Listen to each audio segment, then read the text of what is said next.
Tak? Tutaj jeszcze proszę o zamknięcie drzwi.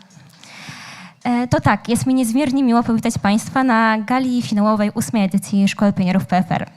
Jest to dla nas niezwykle doniosła chwila, bo właściwie dokładnie 3 miesiące temu tutaj, na tej sali, odbyła się gala otwarcia programu. To właśnie wtedy nasi tegoroczni pionierzy spotkali się po raz pierwszy, poznawali się, a ich pomysły biznesowe miały się dopiero narodzić. Nie znali się wcześniej, a dzisiaj formują i tworzą silne zespoły, które przeszły długą i wartościową drogę, a co najważniejsze, przekuły swoją wizję w realne projekty biznesowe. Dzisiaj zobaczymy efekty ich 3-miesięcznej pracy i proszę mi uwierzyć, naprawdę było na co czekać. Kliker. Tak. Tak. Świetny wstęp, bo chciałabym wspomnieć o podziękowaniach, bez których właściwie nasz program nie powstałby bez partnerów, z którymi współpracujemy. Od 8 lat Szkołę Pionierów wspierają partnerzy, którzy umożliwili programowi rozwój, rośnięcie w siłę, a także wywarcie ogromnego wpływu na ekosystem startupowy w Polsce. I z tego miejsca szczególne podziękowania chcielibyśmy skierować naszemu partnerowi strategicznemu Allegro, które jest z nami od samego początku. Od 8 lat towarzyszy nam w tej drodze i wspiera swoim niesamowitym know-howem, czy to przez warsztaty, konsultacje, mentoring, czy ogólną wymianę doświadczeń. Także jeszcze raz bardzo dziękujemy.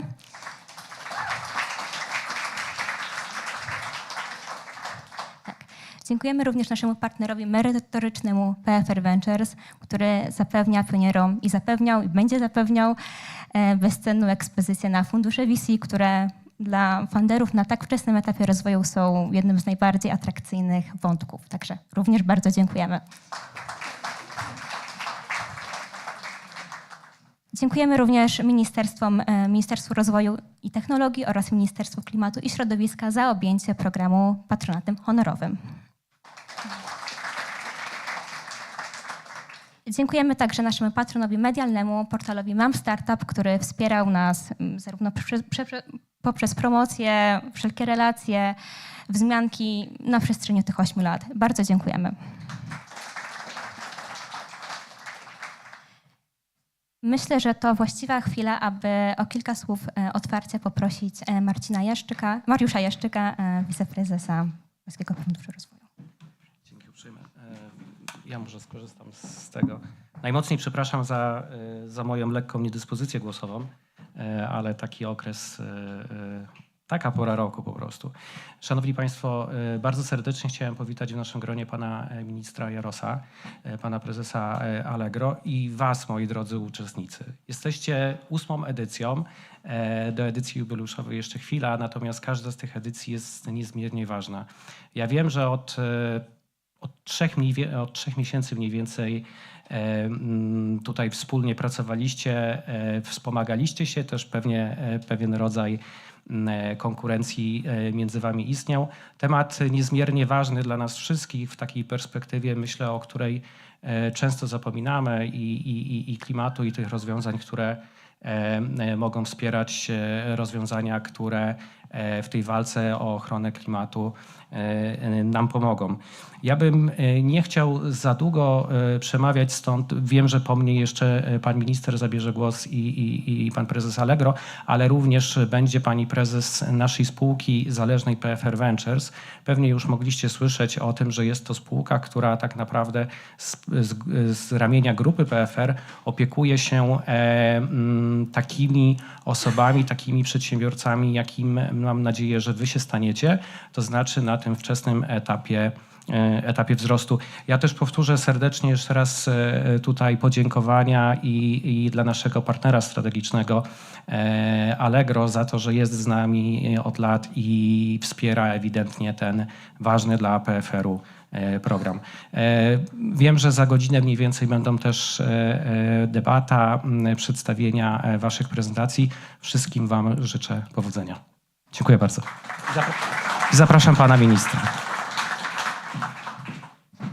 Zapraszamy.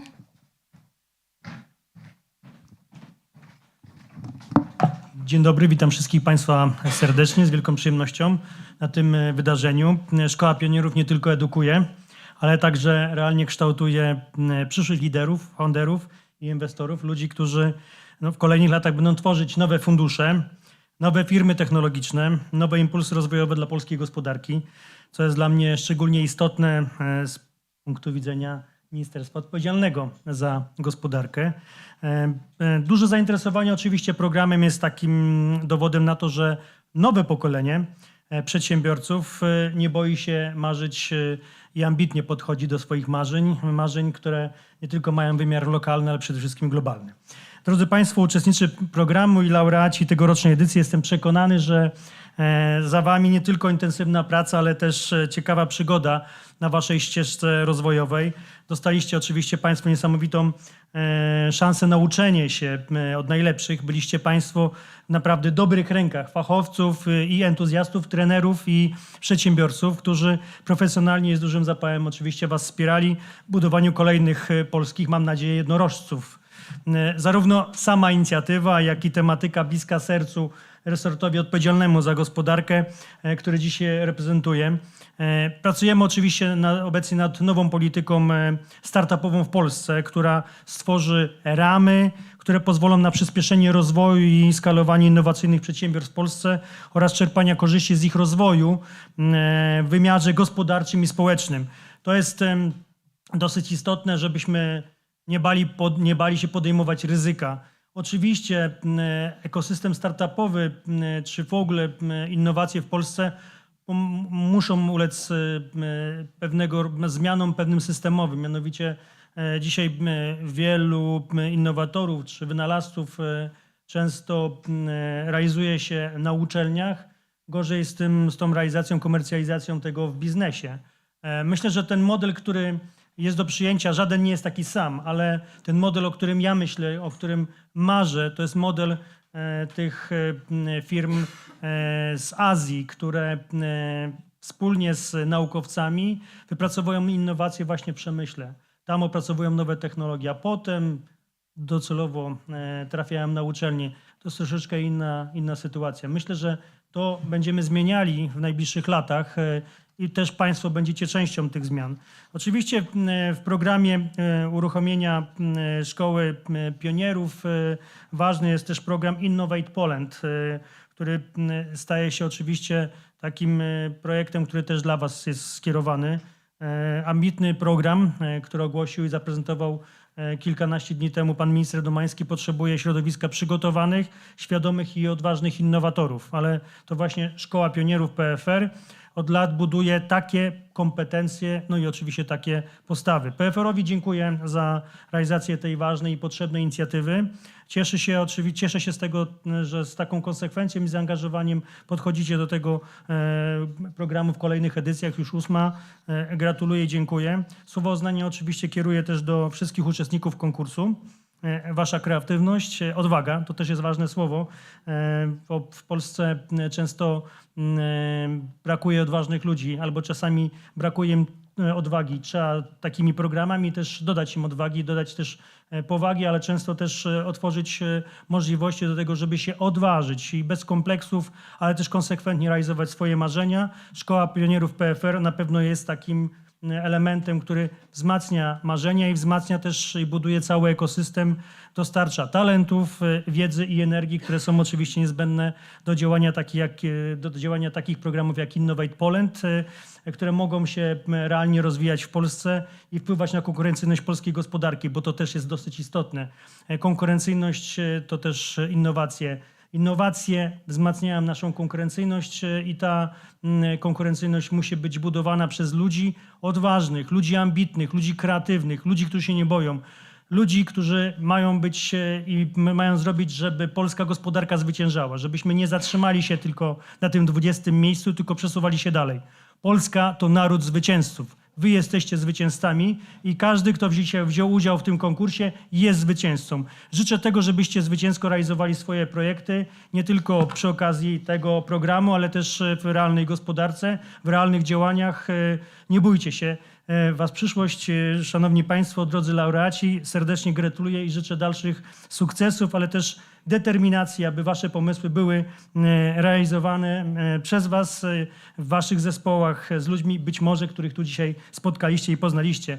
Dlatego właśnie Szkoła Pionierów PFR jest tak ważna dzisiaj, bo tworzy fundament pod przyszłość, w której polskie innowacje nie tylko doganiają świat, ale przede wszystkim zaczynają ten świat tworzyć. I to wy musicie tworzyć kreować tą historię. Dlatego, szanowni państwo, wszystkiego dobrego. Wierzę w to, że możemy zbudować innowacyjną Polskę.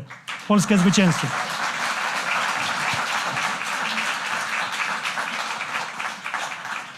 A teraz o wystąpienie poproszę Karolinę Mitraszewską, prezeskę zarządów PFR Ventures. Dziękuję bardzo. Moje marzenia co do komercjalizacji nauki są bardzo zbliżone i też trzymam za to kciuki. Drodzy pionierzy, szanowni państwo, kiedy przygotowałam się do tego spotkania, wracała do mnie nieustannie jedna refleksja. Niezależnie od epoki, technologii, narzędzi, mechanizm tworzenia czegoś nowego jest zaskakująco podobny. Zawsze zaczyna się od pomysłu, potem pojawia się opór materii, a później długa droga wersji poprawek, powrotów i kolejnych poprawek. Dzisiaj chciałam podzielić się z wami 3 ważnymi dla mnie refleksjami na temat tego, kiedy sukces jest możliwy. Historia pierwsza jest o talencie, który jest ważny, ale nie wystarcza. Krzysztof Penderecki został kiedyś zapytany, nie nudzi pana pański talent? To, że tak łatwo panu wszystko przychodzi? Odpowiedział, jak to łatwo mi przychodzi? Codziennie walczę z opornym materiałem. To nie jest tak, że siadam i piszę. Robię dziesiątki wersji tego samego utworu. Dlatego do zapisu używam kolorowych ołówków. Każdą wersję zapisuję innym kolorem. Potem mogę wrócić do pierwszej koncepcji, która często okazuje się najlepsza. Ale nie wiedziałbym tego, gdybym nie spróbował innych.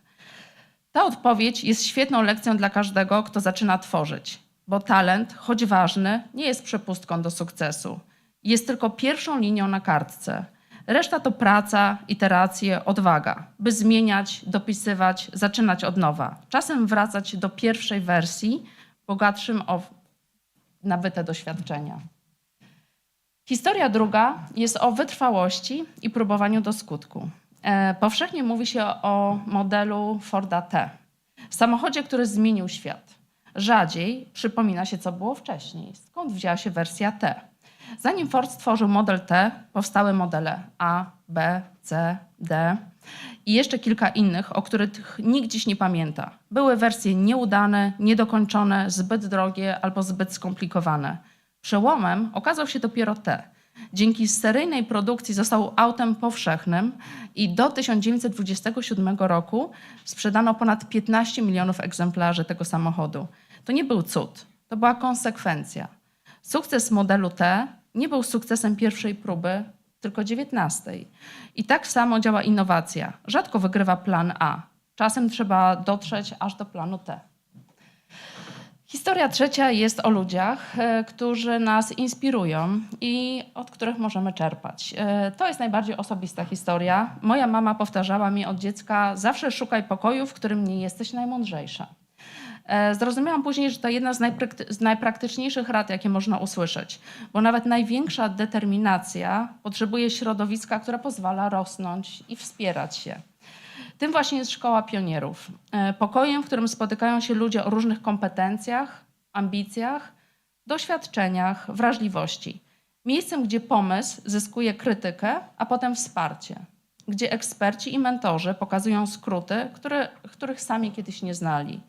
Na studiach nauczyłam się porównywalnie dużo od swoich kolegów, co od profesorów. Jestem przekonana, że to doświadczenie w Szkole Pionierów bardzo zaprocentuje wam także networkingowo. Na zakończenie powiem z pełnym przekonaniem. Szkoła Pionierów jest miejscem, które naprawdę działa. Uczestnicy poprzednich edycji pozyskali już ponad 290 milionów finansowania. Te kwoty nie były nagrodą za talent. Nie tylko. Były efektem pracy, wytrwałości, dyscypliny, skorzystania z doświadczeń innych. Dziś nagrody mają wartość 110 tysięcy złotych. Serdecznie wam gratuluję drogi, jaką przebyliście do otrzymania nagród i samych nagród. Równie dużą wartością jest jednak to, że jesteście dzisiaj tutaj, w pokoju, w którym możecie rozwijać skrzydła. I jeśli miałabym zostawić wam jedną myśl, to tę. Piszcie swoje projekty w tylu kolorach, ile będzie trzeba. Twórzcie wersję A, B, C, a jeśli zajdzie potrzeba, to i T. A przede wszystkim szukajcie ludzi, z którymi tworzycie dobry zespół i którzy pomagają wam zrobić kolejną, lepszą wersję. Osobiste. Dziękuję, że mogę tu dzisiaj z wami być. Dziękuję za zaproszenie. Wiem, że ekosystem innowacji i inwestycji jest dla was ważny. Mocno trzymam kciuki. Wielkie znaczenie ma dla was świat funduszy VC. Wierzcie mi, że nie mniejsze macie wy dla niego. Dziękuję bardzo.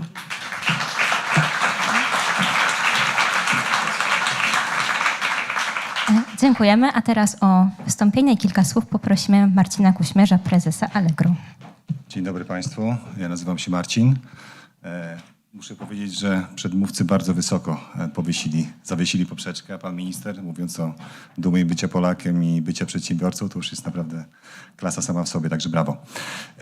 Powiedziałem, że nazywam się Marcin i od blisko 30 lat jestem przede wszystkim przedsiębiorcą i to jest niesamowite spotkać się z innymi przedsiębiorcami, młodymi, którzy mają energię, którzy mają marzenia, którzy mają plany i którzy chcą zmieniać Polskę i którzy chcą więcej, są głodni, chcą pielęgnować ten głód rozwoju, żeby rzeczywiście podbijać świat i żeby rzeczywiście zasypywać ten świat innowacjami. To fantastycznie, że Polska przesunęła się do grona 20 największych gospodarek na świecie. Ja mam podobne marzenie i podobne ambicje jak pan minister, żebyśmy nie zatrzymywali się w tym punkcie, tylko jeszcze stymulowali siebie poprzez przede wszystkim młodych przedsiębiorców, poprzez innowacje, które są w waszych głowach, w waszych sercach i w waszych rękach, żebyśmy walczyli o prymat w ujęciu gospodarczym na całym świecie.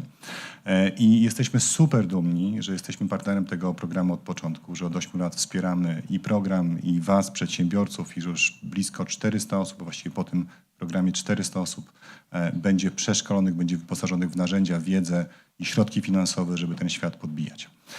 My deklarujemy ze swojej strony, że jesteśmy i będziemy i pozostaniemy dumnym partnerem tego programu. Bardzo chcieliśmy podziękować i PFR-owi, i obu ministerstwom za zaproszenie i do wsparcia i współuczestnictwo w tym programie, bo to naprawdę w takim towarzystwie i w takim waszym towarzystwie to jest duma nad dumami być i inspirować się wami, waszymi pomysłami, łapać tą świeżość, waszą energię i przez to my też jesteśmy mądrzejsi, też jesteśmy lepsi, też możemy rozwijać własny biznes.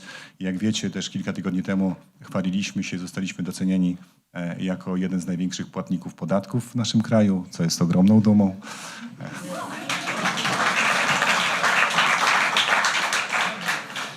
Niektórzy mówili, że do takiego romantycznego grona przedsiębiorców dzięki temu należymy, ale to prawda i uważamy, że fajnie jest rozwijać biznesy, fajnie jest płacić jak najwięcej podatków, bo te podatki pracują, one kontrybuują na rozwój naszej gospodarki. Chciałem też podziękować swojemu zespołowi. Jestem niezwykle dumny, że serce naszego zespołu i nasze głowy są zaangażowane w tego typu inicjatywy i że chcemy rozwijać innych przedsiębiorców, chcemy się dzielić naszą wiedzą, chcemy się dzielić własną energią, kompetencjami, chcemy się dzielić też wiedzą, jeśli nam coś nie idzie, żeby ktoś tą samą ścieżką nie podążał, tylko żeby od razu szedł może czasami na skróty do sukcesu, albo jeśli ma ten wiatr w plecy, to może pomagać. Także bardzo dziękuję, trzymam kciuki za Was, deklaruję z naszej strony, że będzie nas więcej i więcej i w tym programie i w innych podobnych programach. Jesteśmy jeszcze raz niezwykle dumni, niezwykle szczęśliwi, niezwykle zaangażowani i cóż, powodzenia w kolejnych Waszych życiach, podbijajcie świat, brawa dla Was.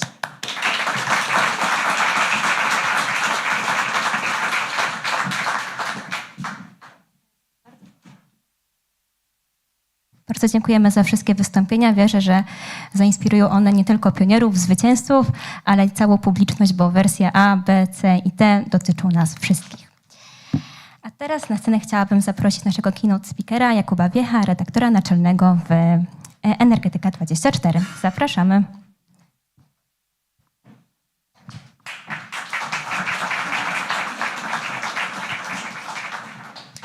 Dzień dobry Państwu, Jakub Wiech, Energetyka24. Szanowni Państwo, mniej więcej miesiąc temu dostałem zapytanie z PFR-u, czy byłbym w stanie opowiedzieć o tym, dlaczego przeprowadzamy transformację energetyczną. Ja powiedziałem oczywiście, bardzo chętnie, a zapytałem, ile mam na to czasu i powiedzieli, że 15 minut. No więc postaram się, natomiast z racji tego, że mówię do przedsiębiorców, do osób, które aspirują do tego, by zostać pionierami w biznesie, to skupię się na liczbach, skupię się na bardzo policzalnych kwestiach, które myślę, że naprowadzą Państwa na wniosek, dlaczego robimy transformację energetyczną. I mówiąc tak absolutnie krótko, utrzymując formułę dzisiejszego wystąpienia, jeżeli miałbym w 2 słowach powiedzieć, dlaczego robimy transformację energetyczną, otóż robimy ją dla pieniędzy. Jeżeli chodzi o te pieniądze, przede wszystkim spójrzmy na to, co się dzieje na świecie. Tylko w ubiegłym roku, w roku 2024, na transformację energetyczną na świecie poszło $2 biliony. To jest bardzo dużo. Bilion, żeby to osadzić w kontekście, żeby sobie łatwo to wyobrazić, to może powiem w ten sposób. 1 000 000 sekund temu mieliśmy początek grudnia.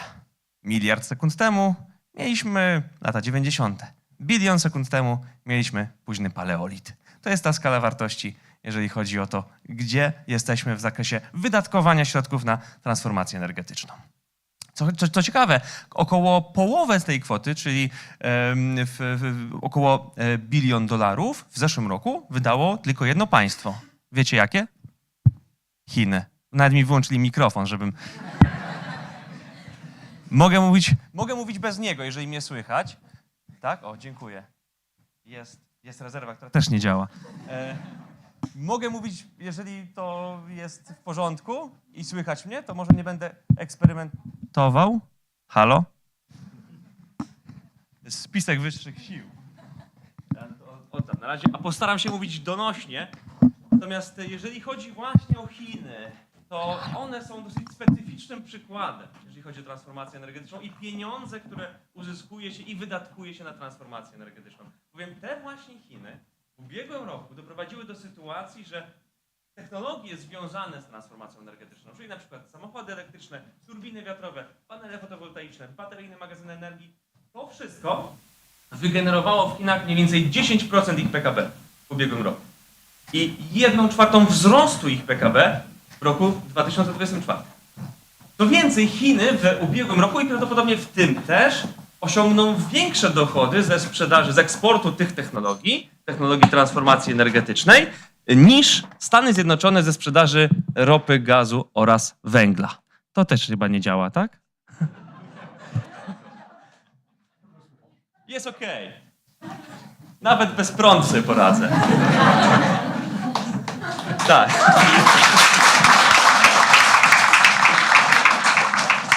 To taki spoiler, jeżeli chodzi o to, jak nam idzie z transformacją energetyczną.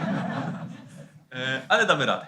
Natomiast jeżeli chodzi właśnie o Chiny, no to jest przykład kraju, który dobrze pokazuje, że robią transformację energetyczną dla pieniędzy. Oczywiście robią to też po to, żeby wyhamować emisję i to im prawdopodobnie się uda już w tym roku. W roku 2025 prawdopodobnie po raz pierwszy Chiny osiągną spadek emisji ze względu na transformację energetyczną. Gigantyczny sukces.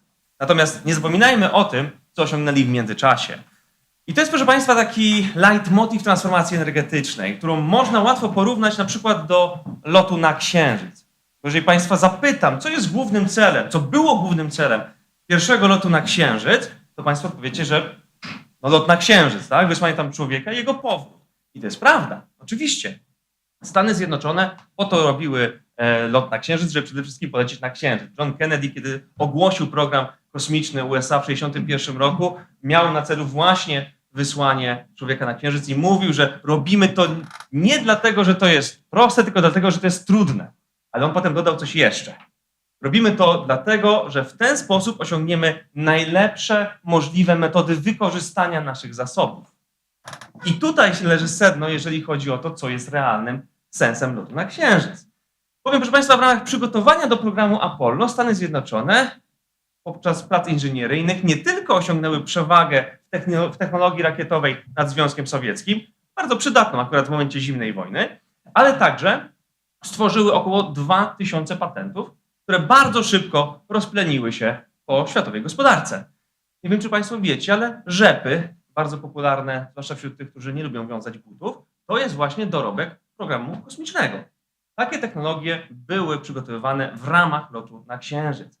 Jeżeli spojrzymy na to, jak zwracały się środki zainwestowane w program Apollo, to widzimy, że każdy zainwestowany dolar zwrócił się w formie 5 lub nawet 8 dolarów w zależności od przelicznika w ramach amerykańskiej gospodarki. I o to w tym chodziło. I podobne wnioski można postawić co do transformacji energetycznej. My też robimy to po to, żeby to się nam zwróciło. Chiny są tego dobrym przykładem. Co ważne, Chiny wykorzystały do tego model, który wymyśliła Europa. Bo to Europejczycy jako pierwsi pomyśleli sobie, że można zrobić transformację energetyczną w ten sposób, żeby z jednej strony nie rezygnować z wysokiej jakości życia, tylko dalej ją rozwijać, ale też, żeby napędzać ten rozwój mocami naszego własnego przemysłu. Wyszło jak wyszło. Teraz dokonujemy pewnej rewizji niektórych założeń po to, żeby wyszło jednak lepiej. Natomiast Chiny są pewnym tutaj źródłem odniesienia, ale i zagrożenia. Natomiast my też robimy transformację energetyczną po to, żeby nie tracić pieniędzy. I co rozumiemy jako utrata pieniędzy?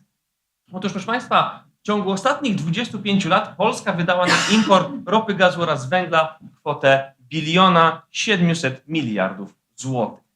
To jest bardzo dużo. Gdybyśmy za pomocą tylko transformacji energetycznej ograniczyli wartość importu tych surowców w ciągu tych 25 lat o zaledwie 10%, to w naszej kieszeni zostałoby 170 miliardów złotych, czyli mniej więcej tyle, ile wydamy na budowę pierwszej polskiej elektrowni jądrowej. Tą drogą gratulacje. Dzisiaj mamy zgodę Komisji Europejskiej na finansowanie ze środków publicznych na 60 miliardów. Gdybyśmy zostawili te pieniądze, o których mówiłem, w polskiej gospodarce, no to byśmy mieli prawie całą kwotę. Natomiast to pokazuje, jak dużo pieniędzy wyrzucamy z polskiej gospodarki za surowce, które praktycznie od razu spalamy. Albo przerabiamy je na paliwa, które potem od razu spalamy. Generalnie one znikają. I tracimy coś, co można nazwać impulsem rozwojowym.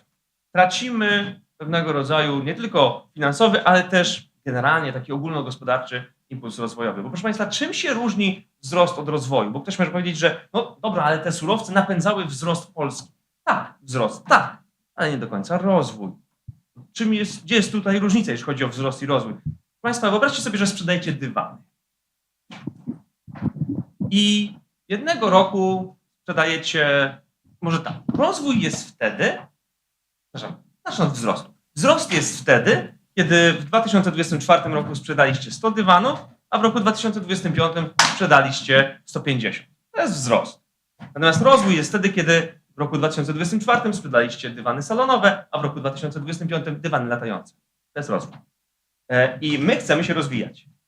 Wzrost sam w sobie przestał nam wystarczać i to bardzo dobrze. Jako społeczeństwo doszliśmy już do poziomu aspiracyjnego, który pozwala nam patrzeć dalej.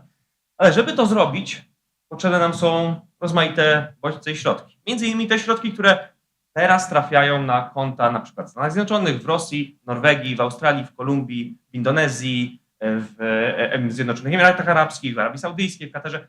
Słowem, wszędzie tam, gdzie kupujemy nośniki energii.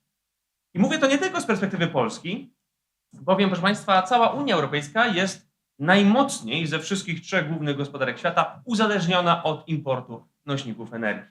Tylko w ubiegłym roku Unia Europejska wydała na import surowców energetycznych 380 miliardów euro.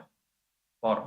Natomiast w latach 2021 i 2024, w tym przedziale, czyli w czasie kryzysu energetycznego, najgorszego od 50 lat, Unia Europejska wydała na import surowców energetycznych 1 800 miliardów euro, czyli 3-krotność polskiego PKB z roku 2024. Mniej więcej 900 miliardów euro w tej kwocie stanowiła nadpłata wynikająca z gwałtownego wzrostu ceny nośników energii wywołanego przez kaprys dyktatorów, którzy uznali, że napadną na Ukrainę. I to jest, proszę Państwa, nasza rzeczywistość.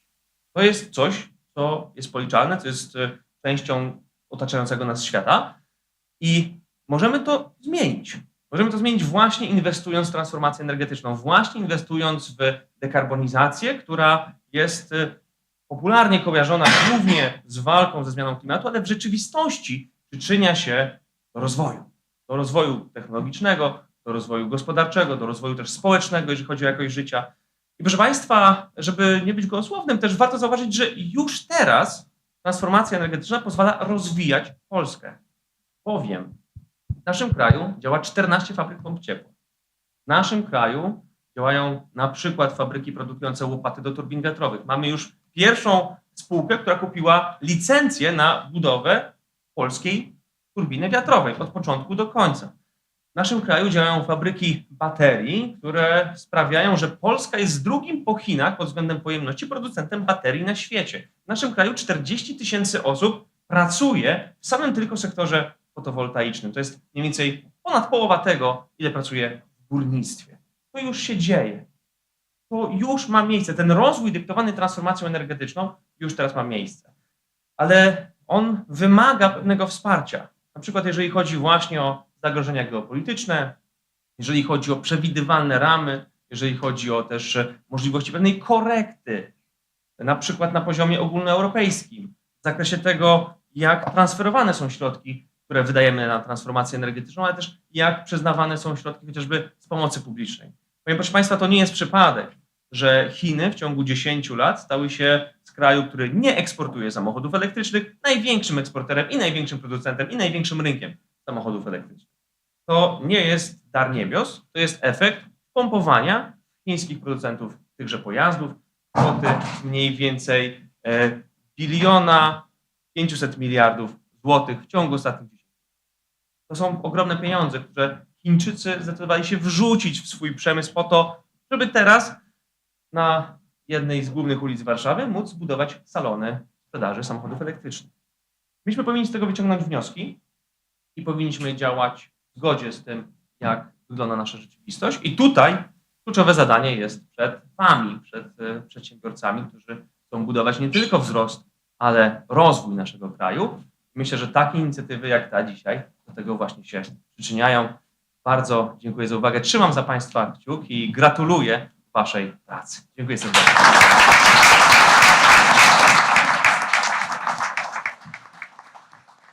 Halo, halo, słychać mnie? Wróciliśmy, super. Dziękujemy, Kuba.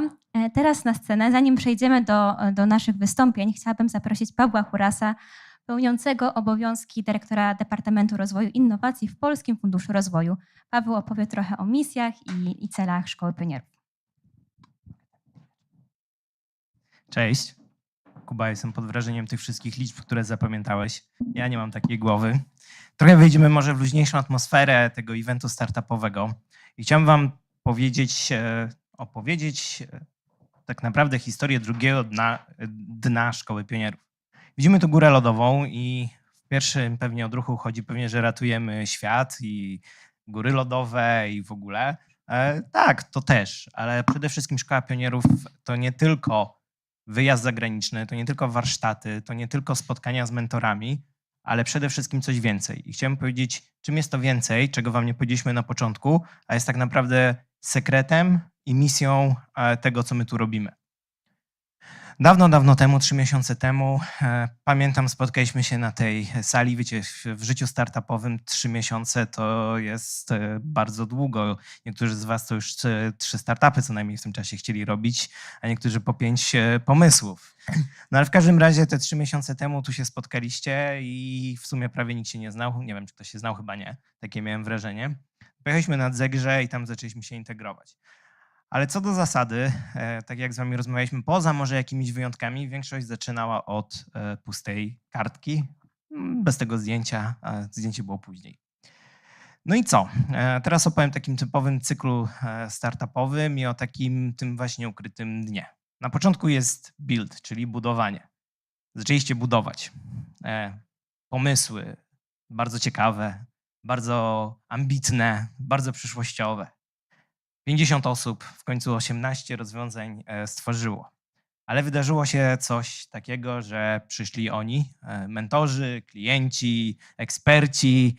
Tak, tutaj na pewno zespół Wata na pewno pozdrawia Michała za ukierunkowanie w wielu sprawach. No i co się okazało, jak oni przyszli, nie tylko mentorzy, ale przede wszystkim klienci, bo duża część z was za bardzo słusznymi namowami stwierdziła, że jednak pójdzie zweryfikować swoje rozwiązanie u tego, kto potencjalnie to kupi, a nie u kogoś, kto wydaje mu się, że wie. No i był fail w wielu przypadkach. Niestety, takie jest życie startupowe. No i tu można postawić kropkę, rozejść się, powiedzieć fajny program, poznaliśmy dużo ludzi, było dobrze.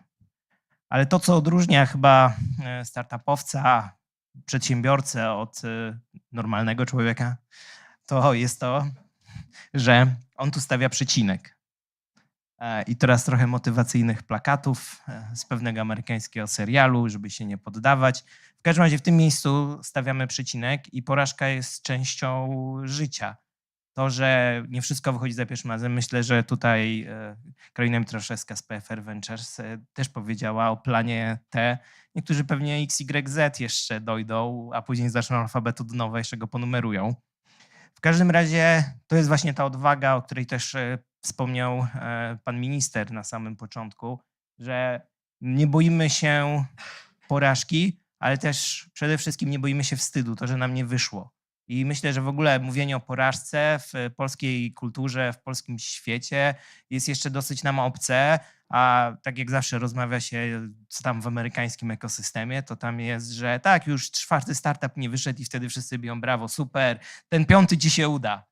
U nas, jak ktoś by przyszedł, nie wiem, do funduszu i powiedział, ja już robię 5. startup, to nie wiem, jaka byłaby odpowiedź, no chyba, że 5. z sukcesem, tak? Nie wiem, czy to prawda, czy nie, ale generalnie porażka jest częścią, która buduje. No i co jeszcze odróżnia was jako startupowców, innowatorów, przedsiębiorców, to to, że się uczycie. Jakby Szkoła Pionierów, i to jest teraz to drugie dno, że jak już doświadczyliście, bo to było prawdziwe doświadczenie. To nie jest tak, że my sobie usiedliśmy nad kanwą, nad jakimś innym i w warunkach akademickich zrobiliśmy jakiś plan i go sprawdziliśmy. Nie, poszliście realnie sprawdzić, czy to ma sens. Część poniosła porażkę, część troszeczkę mniejsze porażki, część małe porażki i niektórzy pivotowali 5 razy, ale przede wszystkim się uczyli. I to jest najważniejsza praktycznie część. Ale że jesteście trochę takimi wariatami, w takim pozytywnym znaczeniu tego słowa, to stwierdziliście, że to wszystko jeszcze raz powtórzycie i znowu zaczniecie budować, znowu zaczniecie te porażki przyjmować, uczyć się i powtarzać. I wiecie, to jest taka moja anegdota na temat robienia naleśników. Ja nigdy nie umiem zrobić naleśnika praktycznie, ale wierzę, że jak będę ich robił bardzo dużo, to kiedyś ten naleśnik pierwszy wyjdzie. I wiecie, to jest tak, jak dzwonię do mojej mamy i pytam się, jakie ciasto trzeba zrobić, to no takie na oko. Czyli wiecie, wy już w pewnym momencie będziecie czuli, jakie to ciasto na ten startup zrobić. I mam nadzieję, że kiedyś wam z tych waszych startupów wyjdą przynajmniej takie naleśniki, które będą naprawdę przyjemne. No i co? Myślę, że to jest, wiecie, 290 milionów pozyskanego finansowania. Tak, jesteśmy z tego bardzo dumni i się cieszymy. Jesteśmy dumni z sukcesów absolwentów Szkoły Pionierów, czy to z tymi projektami, z którymi przyszli, czy później, ale chciałbym wrócić, że nawet jeśli dzisiaj wasz pomysł może nie zaskoczy, może ponieśliście tą porażkę, to będziecie bogatsi o coś, czego większość ludzi nie doświadczyło. Przeszliście przez cały cykl i czy zrobicie ten startup, czy inny, będziecie mieli już doskonałą wiedzę, będziecie wiedzieli, jak korzystać z narzędzi, jak się inspirować, kogo słuchać, kogo nie słuchać, jak współpracować ze sobą, kogo dobrać do zespołu. No i statystyki są na szczęście na waszą korzyść, że tym ludziom, którym nie wyszło za pierwszym razem w świecie startupowym, w kolejnych próbach zazwyczaj, jeśli się nie poddają, odnoszą kolejne sukcesy. I też myślę, że to pokazują niektóre historie absolwentów Szkoły Pionierów, że pewne pomysły może niekoniecznie były dobre, ale się nie poddali, już wiedzieli, jak zrobić za drugim razem coś zdecydowanie lepszego. I tu jest miejsce dla was, te takie kolorowe, nie wiem, emotki, to jesteście, mam nadzieję, wy, bo chcielibyśmy, żeby w Szkole Pionierów powstał pierwszy polski unicorn, a któryś z funduszy, który tu siedzi, mógł powiedzieć, nie przegapiliśmy kolejnej szansy i jak przyszedł, nie wiem, ICE, jak przyszedł Eleven Labs, to mogliśmy w nich zainwestować i chciałbym, żeby po dzisiejszym evencie żaden inwestor też nie miał takiego poczucia, a mogliśmy w nich wtedy zainwestować. Więc chyba pora przejść do finału. Pamiętajcie, że wiecie, nagroda to jest tylko nagroda. Opinia jury, 3 minuty, ale to, co jest tym drugim dnem Szkoły Pionierów, to jest właśnie to doświadczenie i jakbyśmy to mieli przeliczyć na złotówki, to bym pewnie poprosił Jakuba, żeby mi to teraz tam w tych bilionach przeliczył, ile warte jest doświadczenie, ale nie wiem niestety, ale myślę, że jest to dużo bezcenne. Tak? Myślę, że jest to dużo bardziej wartościowe niż ten czek, który dostaniecie, który oczywiście pokazuje, że wykonaliście dobrą pracę i bądźcie dumni, jeśli wygracie, ale przede wszystkim bądźcie dumni z tego, że przez te 3 miesiące budowaliście, ponosiliście pewne porażki, pivoty, ale uczyliście się i dalej wam się chce to powtórzyć. To ja zawsze jestem pod wrażeniem, jak pomimo przejścia tej całej drogi wy jeszcze chcecie to cykl razy powtórzyć. Oddaję głos w takim razie Julii, która teraz już przejdzie do clue programu, czyli do waszych prezentacji startupowych, a myślę, Julia powie więcej słów. Tak, dziękuję.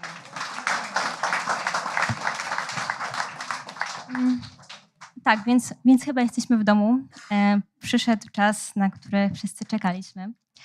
Za chwilę 8 zespołów zaprezentuje przed Państwem swoje innowacyjne rozwiązania. Będą mieć 3 minuty na pitch i 2 minuty na odpowiedzi na pytania od jury. Wystąpienia będą odbywać się w języku angielskim, ponieważ już od samego początku chcemy przygotować pionierów na wystąpienia międzynarodowe na największych festiwalach, konkursach. Zanim przejdziemy do pierwszego wystąpienia, chciałabym serdecznie przedstawić i podziękować jury w składzie Magda Gajownik, która jest dyrektorką biura w Departamencie Rozwoju i Innowacji w Polskim Funduszu Rozwoju. Magda, dziękujemy.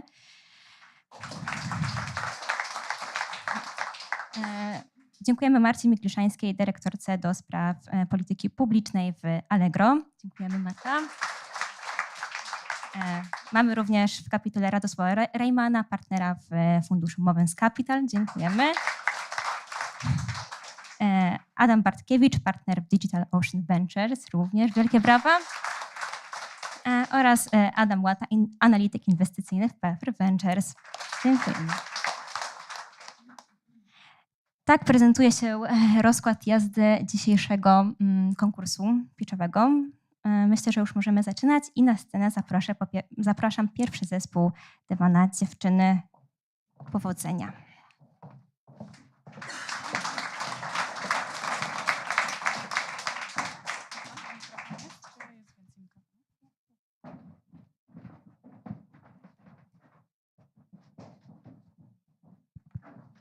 I klikacz. Ojej, jesteśmy gdzieś daleko. Już zaczynamy. Okay, zaczynamy. Every day, Europe loses the equivalent of 600 football fields of nature. This is not just an ecological crisis, it's an economic one, costing the global economy over 4 trillion euros every year. Good afternoon. My name is Ula. I'm the co-founder of Devana, the AI-enabled biodiversity credit infrastructure that allows Europe to recover ecosystems in a way that's measurable, verifiable, and financially valuable. But the team But an idea is only as strong as the team that builds it. Kasia, strategy and regulation, bridging corporate, ex-Cisco, EU institutional and entrepreneurial experience. Myself, market and operations, 20 years in London, launching global brands and building high-trust partnerships. And Oliver, our technology lead, 25 years at Nokia and Cisco, specializing at IoT and AI. And the problem is that we are solving is now a mandatory requirement. Under CSRD, more than 4,000 companies, including 3.5 in Poland, must report diversity metrics by 2028. This creates €10 billion market emerging under regulatory pressure. That's exactly where Devana comes in. We provide the proof of nature, a continuous science-verified AI-driven system that replaces static audits and produces a finance-grade biodiversity credit. With Devana, companies, landowners, and financial institutions finally get trusted, auditable data, crucial for EU reporting and green finance. Here's how Devana works. We capture high-fidelity data to track nature continuously. Our AI engine processes this data using a methodology validated by Polish Academy of Science. The result is a verified biodiversity credit, audit-ready, traceable, and trusted by financial institutions and corporations. We designed this business to scale. Our model relies on high-margin revenue streams such as recurring SaaS, meaning annual subscriptions for monitoring and CSRD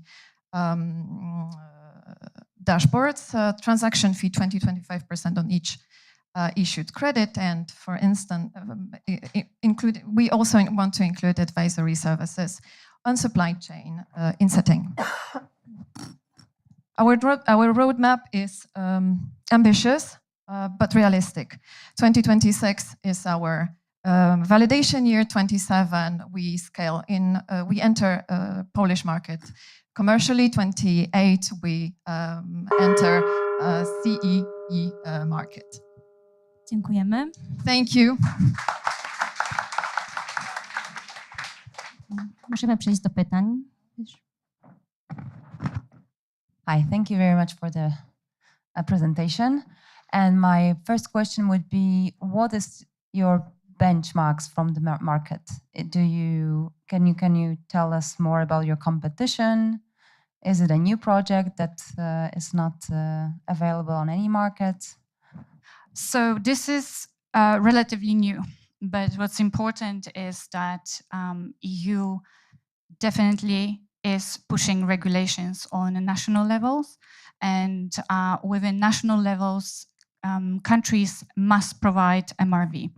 This means that biodiversity credit within the EU will be certified. This is already, the roadmap is already built, and what is going to happen in 2026-27, they will build that certification. Before that, we need to validate biodiversity uplift within national level, and for that we are using PAN to have scientific validation, which is very important. Yes, thank you. But my question was, are there any other companies yes, so like yours because on the market? sorry, I'm taking a long time to answer this. So within the competition, no one is doing that at the moment. Everyone is measuring uplift, but no one is using national institutions to validate it or scientific institutions to validate it. Why are we talking about it? Because EU says that we need scientific validation. This cannot be greenwashing. This cannot be just static audit. This needs to be science behind it. How this uplift happened, what exactly it means that this uplift is happening. It also means that it needs to happen within years. So it's not just like carbon credit. It needs to be 5 to 10 years that you see the uplift. So if I may just finalize, in sum up, we are not just another advisory company. We want to create a financial grade asset. Dziękujemy.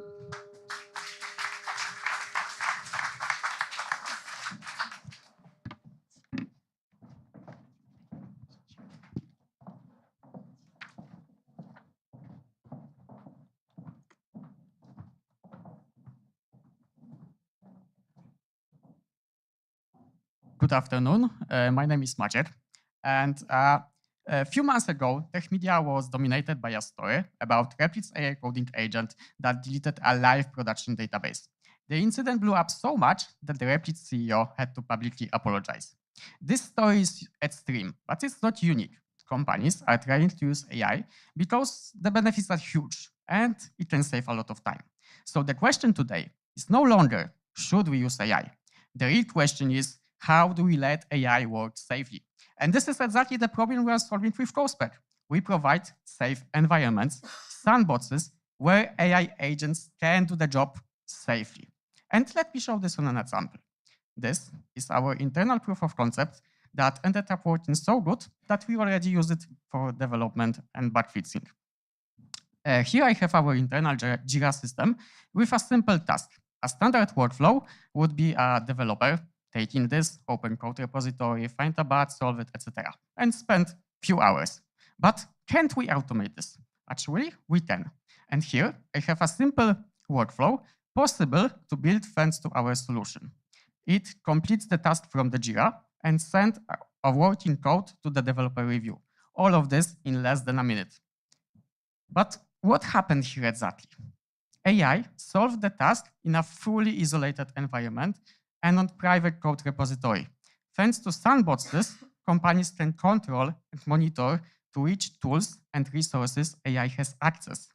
Moreover, the workflow you saw is not possible to build on standalone no-code tools.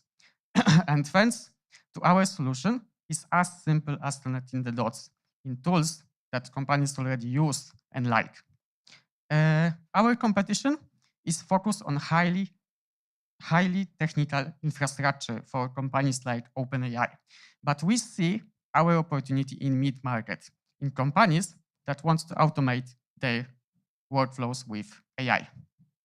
We'll start with SaaS offering in 2 months from now and on-premise solution in June 2026.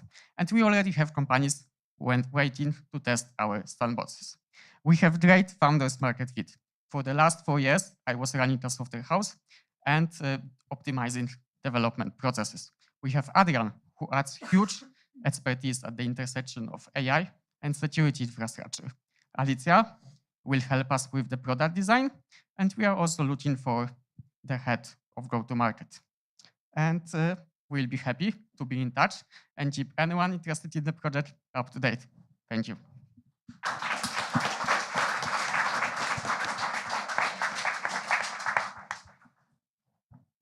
Can you tell us a bit more about your potential clients and what the solution is going to do for them? Yes. So you saw only the one example use case, yes? But the use cases are just unlimited here because we want to start with the mid-market companies. So for example, product or SaaS companies that want to automate their internal development processes or workflows, yes? And here you can use the automation for auto bug the resolution, as you saw, or you can use any other automation that runs in the sandbox, and it's safe, yes, and yeah. And how your solution is different from UiPath? UiPath? Yeah. UiPath, as I remember what UiPath did, they are just more focused on the automation without the AI agents. Because when you have the real AI agents, like for example, Cloud Code, you need to have like the machine, the file system, where the AI agents can run. So for example, N8N, Maid.com doesn't allow to run AI agents like this. That's like our solution. And what do you mean by saying this is a safe solution? Because like every agent is like isolated in this our, let's say it like a box. Yes, this machine. So if the AI would delete something, nothing will happen. And also it won't have access to the resources that are not in those sandboxes. And the company can clearly specify which resources, tools, data on those on those sandboxes. This control is not possible in a cloud, say, based environment when agents work. You can use cloud-based environments, but they are not dedicated to run workflows, automations with AI agents. You need to build the whole infrastructure for this, take care on the security, and so on.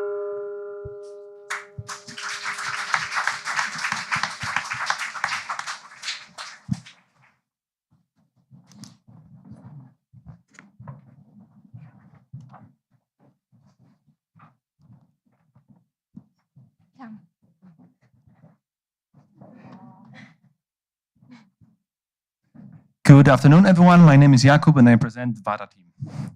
Imagine that you're waking up in your dream house that you recently built. It was expensive, especially this electrical heating system that you bought, but why not? And then boom, your heat pump is dead. Why? It should be working for the next few years. You try calling the service, but it's not answering. It's December. No warning, no backup, just cold and stress. This is why you need us. We are VADA, and we make failures predictable. About 80% of people in Poland are feeling out of control when it comes to their energy usage. They don't know what will happen if their device breaks. They don't know how efficient their devices are, and they don't know why they're paying so much for the energy as they're paying. Also, electrical heating system market share is on the rise. This is the trend, and we know that in year 2040, it will be about 60% of the whole market share. So I was speaking to you about the heat pumps, but our solution is a software application that can predict a failure of each electrical device in your home and also give you an easily digestible insight into energy usage, which is powered by our LLM. So here you can see an early stage interface. Right now we're working with a company where our software is installed on their hardware. We are getting the data from them about energy, which is analyzed by our algorithm. And you can see that there are some potential informations inside about the energy usage. So how does it work? We know that in July 2031, all electricity consumers in Poland will have remotely read meters, so-called smart meters, installed in their home. So smart meter is a device that is measuring how much electricity your devices are using in a given time. And then this device, we're getting data from this, and our algorithm, NIL AI, is analyzing it to predict the failures. Who are our clients? So smart meter providers like energy suppliers like Trzy or Energa, we are currently discussing our partnership with them. They are the first clients. The second clients are homeowners without smart meters yet, and for those, we provide our own hardware from VADA. How are we getting money? So for the smart meter providers, we are offering their clients premium insights about the energy usage, and we are making money by a shared revenue between us and the energy suppliers. For the homeowners without hardware, we provide them with our hardware and the same software. How big is the market? Basically, it is enough to say that there are over 13 million households in Poland, and all of them are using electricity, so the market is quite big. What is the competition? Basically, we do have a competition abroad, but we are the first company in Poland that is using NIL AI together with LLMs to actually predict the failures of the electrical devices. And why us? We are not another team of developers. We have this unique combination of AI, domain, and business expertise. Thank you.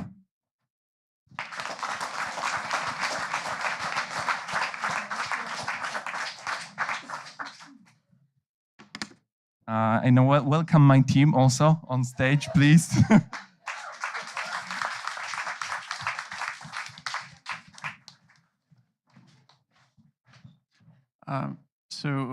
I have a question, if I may.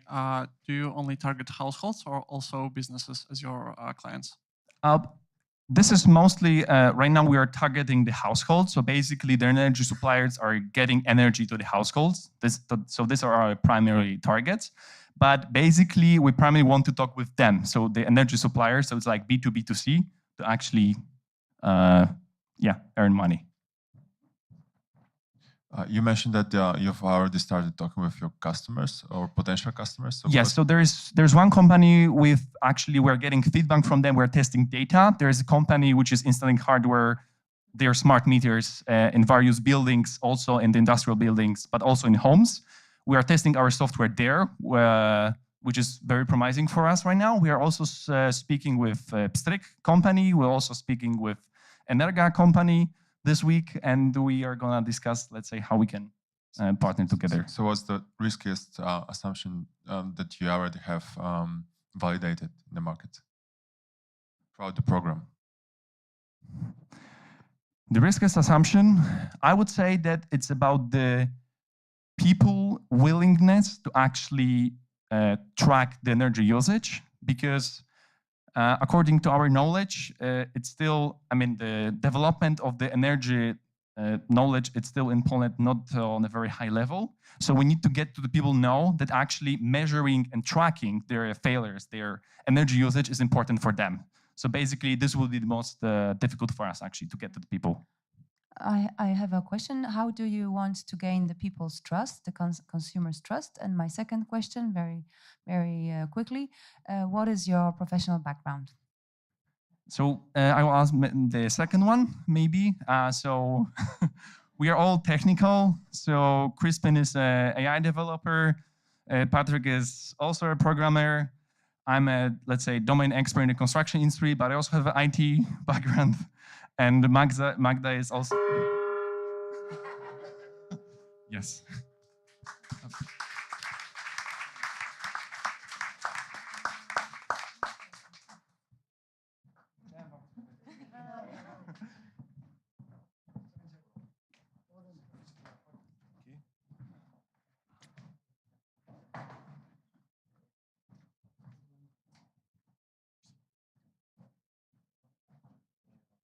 Hi, we are Reactive AI and we fix mistakes of transformer.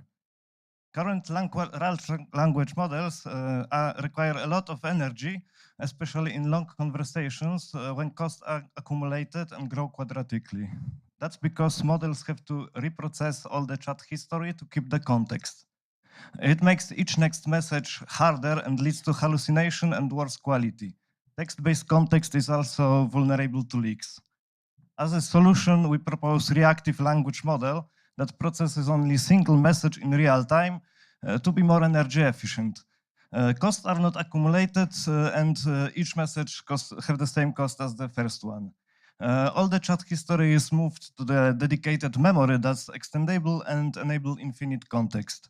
It's stored as numbers in embeddings, what makes it harder to steal.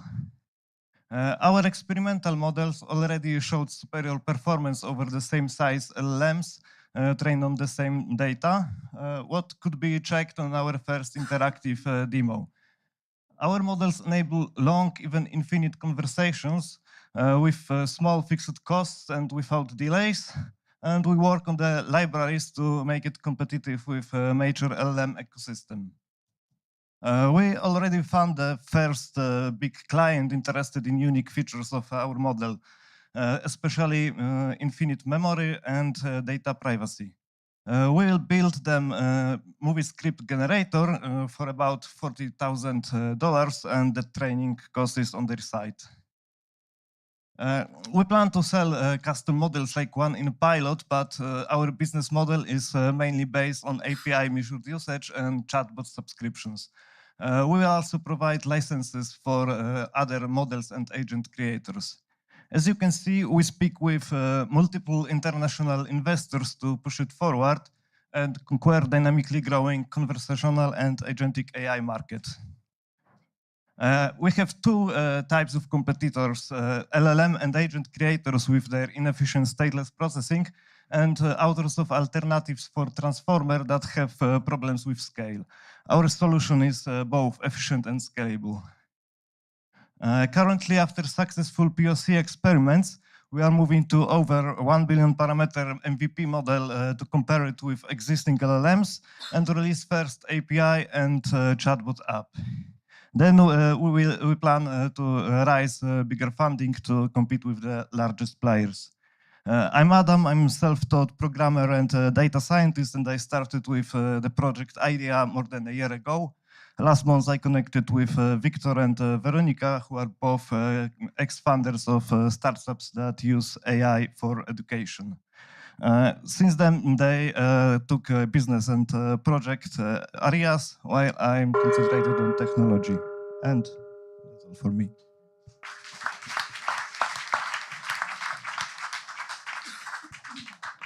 Hi, could you tell us a bit more who would be the end user of your model? Who would you want it to use? And how do you want to reach your clients?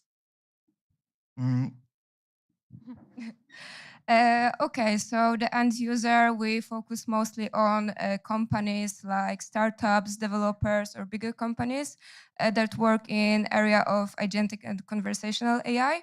And how we reach them? Well, right now Victor is in San Francisco and he's finding just our clients, and we probably will need to work on like in the ecosystem that is mainly in the area of agentic AI and conversational AI. So you would be targeting the companies yourselves and trying to send them offers, or you have more marketing plans? Well, when it comes to marketing, we already presented our demo on Hugging Face, and we work with like Hugging Face people. So I think this is the option. Maybe I don't know if there's something more to add. How many downloads do you have of your model so far? It's still on the experimental phase, so we need to prepare a bigger model that will be usable for the people. Currently, it was just for tests to confirm the base architecture. Where do you train your model? Where do you get your power from? Train the model. I was using my private money, but last weeks we get some credits for startup programs from Google, AWS, and some other providers, and we plan to use it for the MVP. What is the specific tech knowledge that your team has and is difficult to copy? Could you explain? We have pending patent in Poland for the architecture and the kind of processing that's and licenses.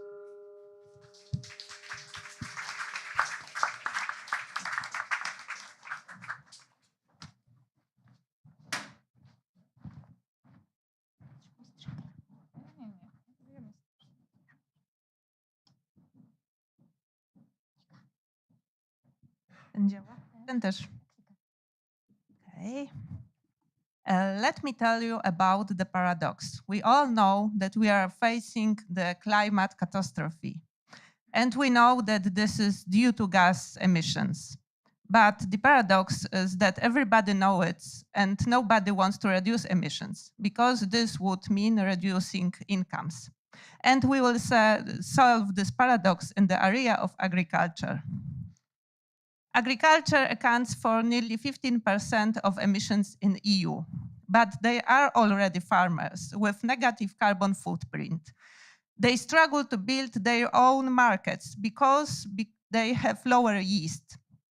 And we have a solution for them. This is B2B marketplace with a carbon footprint calculator that would precisely calculate the carbon footprint of each product and generate the report that would be tailored to the buyer's need. And the buyer is a food processing company or a HoReCa company.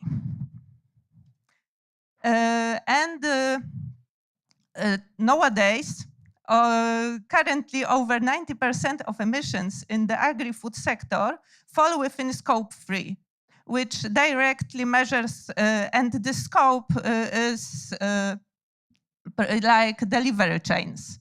Only 17% of companies know how to measure this scope 3, how to report in this scope. And the rest of them, 83% of companies, is our market. On the other hand, we have farmers, and they don't measure their impact because they don't have to. But on the other hand,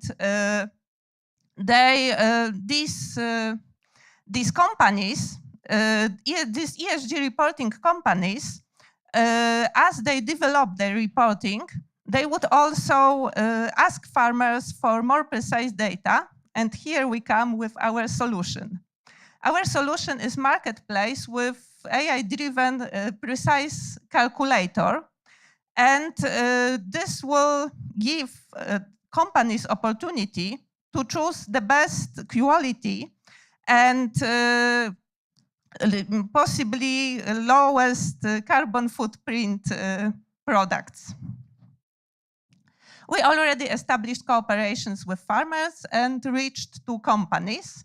We are now focusing on building MVP and go to Europe and want to go to European market. We are seeking investment for about 95,000 zlotys that will help us build MVP. And we met in Pioneer School. Our team is Jelizaveta, who is a space technology enthusiast, and Wojtek, who is a large language models enthusiast, and me. Thank you.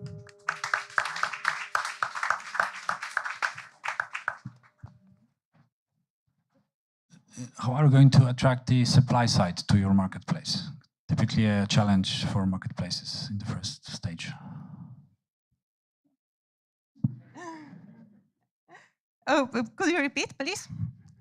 How are you going to attract supply side to the marketplace?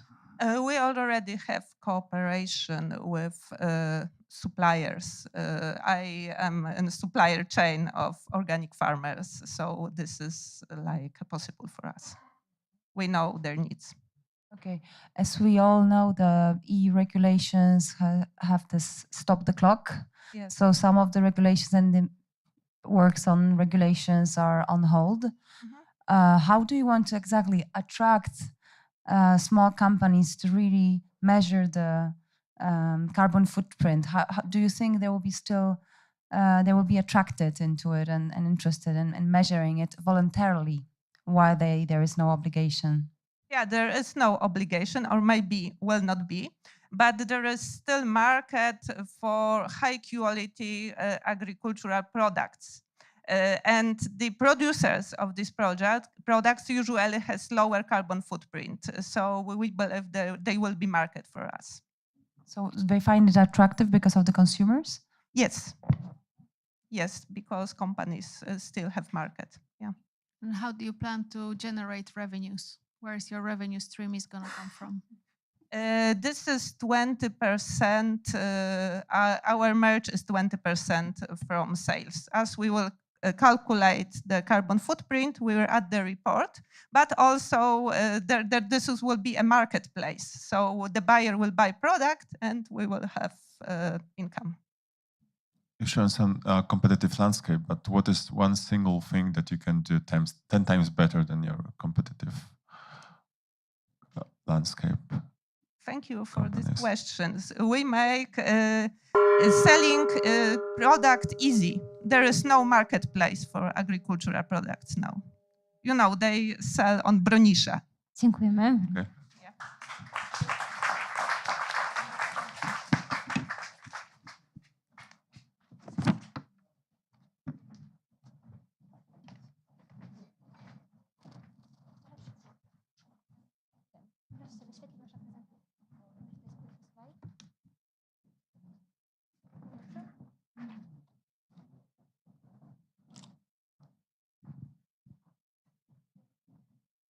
Good evening. OIQ helps water companies and other energy-intensive industries survive the electricity price increases. Electricity already consumes about 30% of a typical utility operating budget, and average electricity prices rose by 70% from 2020 to 2025, pushing tariffs upward. Operation of pumps is not optimal because it requires analyzing much data from different domains. ProIQ processes data from control systems, electricity prices, renewable generation forecasts, and network constraints. Then ProIQ recommends on how to schedule pumps to fully utilize the cheapest and greenest hours to lower carbon dioxide emissions. Our solution is based on peer-reviewed machine learning research. In the first phase, it delivers advisory mode with human-ready actions never overrides operators without consent. Typical potential savings are estimated to be from 10 to 30%. This visual shows FlowIQ forecast on when to start or stop pumps and the impact of each decision. The opportunity is clear. Water companies spend $200 million on electricity a year in Poland alone. SAM comprises entities whose annual energy cost exceeds $400,000 and is valued at $270 million. FlowIQ targets SOM greater than 30%, equal to at least $80 million. We are starting with water companies because they are an interesting niche with a large number of entities with similar needs. Our roadmap is clear.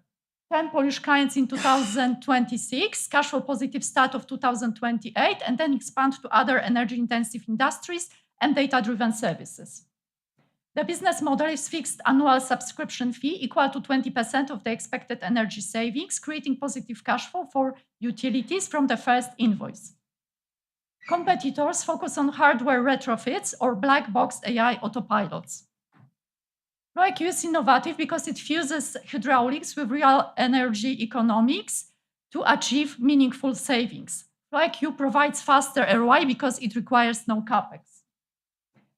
FlowIQ is the first SAS in Poland that tells exactly when to run pumps to cut electricity bills by at least 10% with no CapEx, no operational disruption, and with auditable savings. Our team consists of Emil Wojtowicz, expert in finance and energy markets, Szymon Lis, expert in data science and machine learning, and Paulina Pawłowska, expert in contracts, regulations, and ESG. Together, we blend commercial, technical, and legal expertise into one climate tech solution ready to scale. Thank you.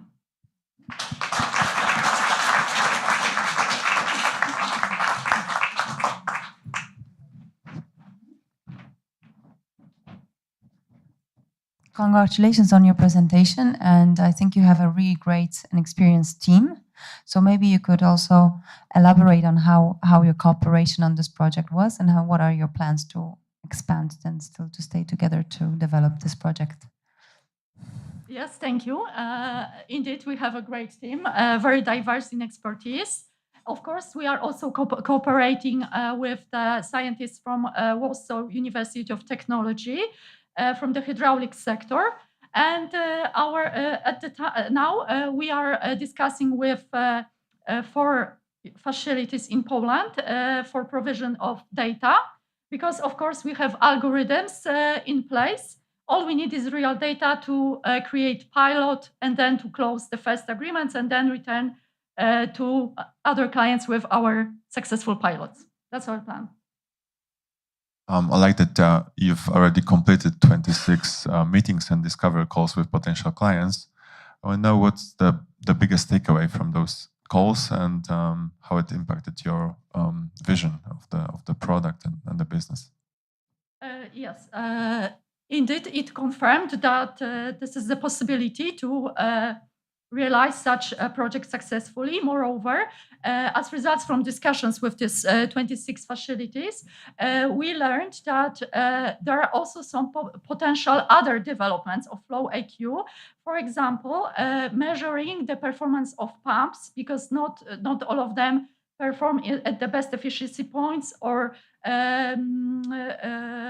some other niches to explore. So we believe that there is really potential and need for this solution.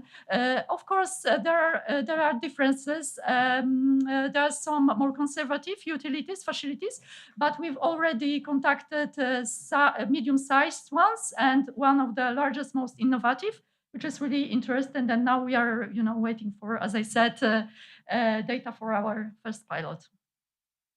Thank you. What is the business model? Could you repeat? Could you tell us again? Subscription fee, more or less 20% of savings. Of savings, so no CapEx. Dziękujemy. Thank you.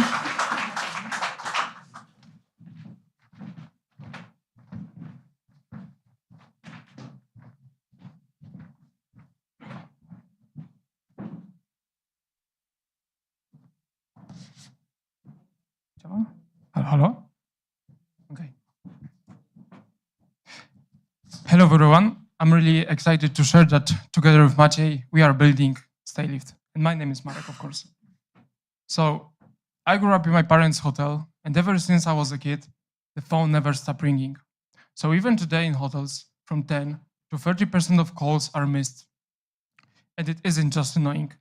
It is expensive because every missed call is a missed revenue. And that's why we are building Staylift.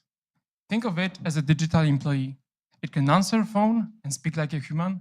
It can make a reservation through a connection to PMS system. It can even actively sail, give local recommendations, and solve guest issues. On job, we drive sustainability impact by optimizing hotel operations. Let's see Staylift in action. In scenario 1, this is Thomas. Thomas is driving a car and he calls to book. He did it twice, but the line is busy. He chose a competitor. We lost him.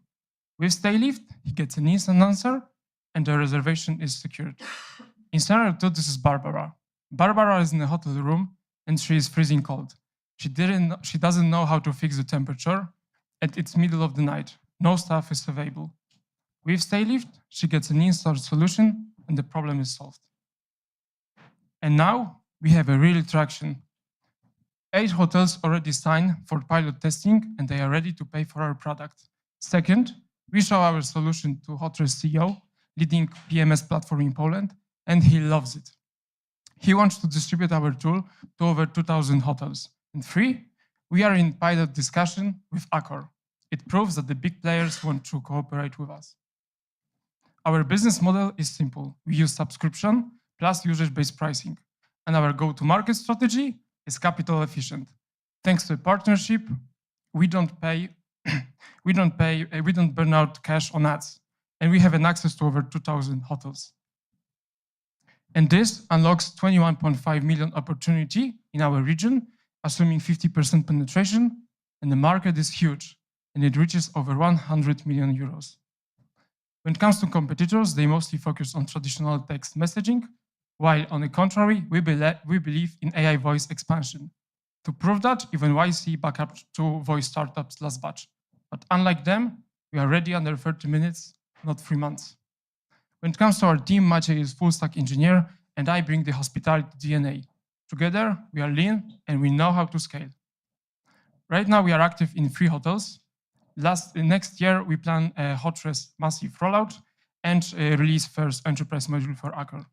Why now? Because the hospitality tech market is predicted to grow by 78% over the next years. But what is most important, we believe that the future interaction between human and technology is not touch, is not text, it's voice. We are Staylift. Thank you.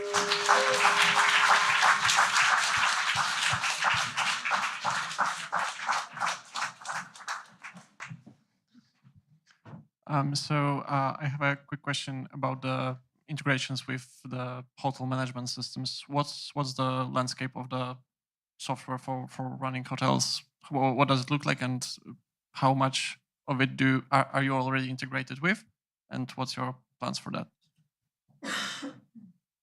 Okay, so right now we are integrated with Hotres. It's one of the leading hotel system platform in Poland. But most of the PMSs they have an API, and so it's easy to build our solution in their ecosystem. So what's your main competitive advantage, and what's your plan to not become a feature of just bigger company, bigger technology? It could be a use case for another bigger voice bot or voice technology. Yeah, so we are not only the voice bot, we would like to be the for the business. So most of the competitors are developer tools. We would like to be, the tools for business to interact with data, with insights, all on the platform, and you can adjust the agent if you want. And I think our advantage is that we are ready under 30 minutes and not 3 months. So it's a plug-and-play solution ready to use. Yeah. How important is the voice traffic for hotels? Like interacting voice-wise with technology is one thing, just calling the hotel to arrange something is another. So is it not falling? Voice traffic, calling. This is a good question. It is not, and to prove that, we show like there is a huge interest in our solution in the market, and people need our solution is not only for making a reservation, but also for supporting stay while guests are in the hotels. So it can give you like local recommendations and solve any issues. Dziękujemy.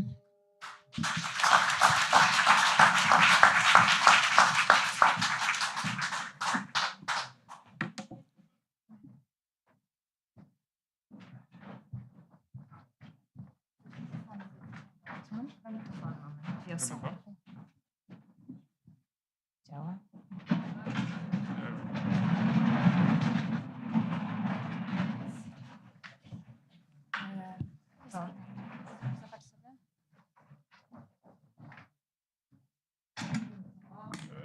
Everybody see this?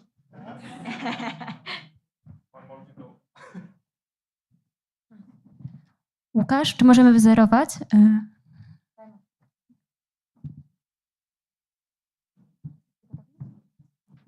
Nie.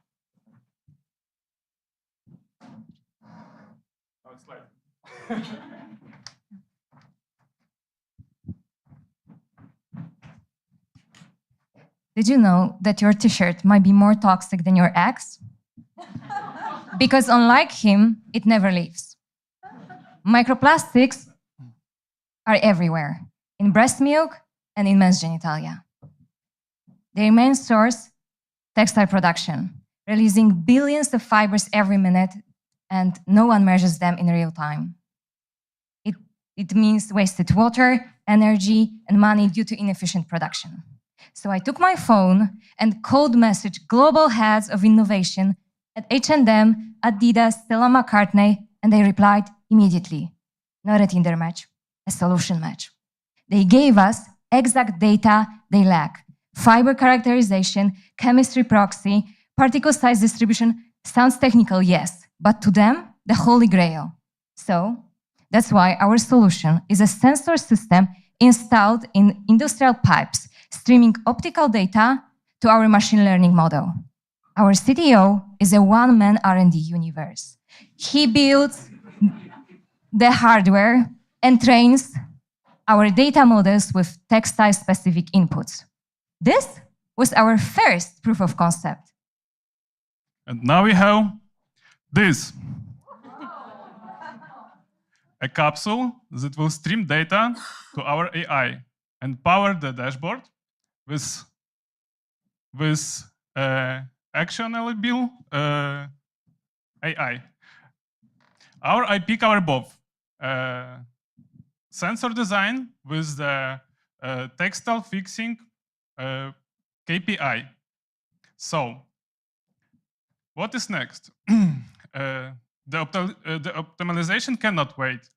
That's why we create fiber per liter. The first KPI we are working with to clean manufacturing. Existing method cannot deliver this. Lab tests are slow, filters are blind. Nobody see the fiber in real time. We do.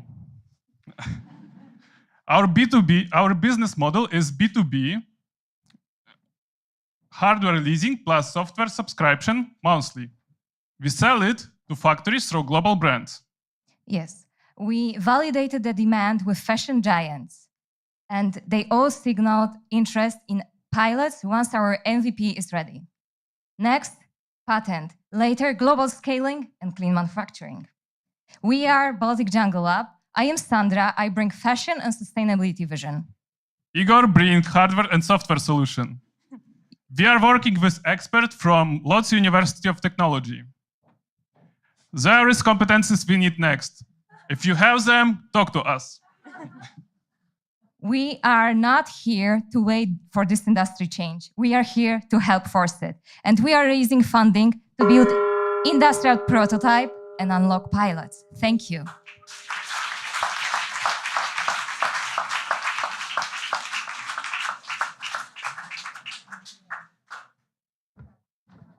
Why will the fashion brands want to know a particular, KPI measured by your device, like in a particular place?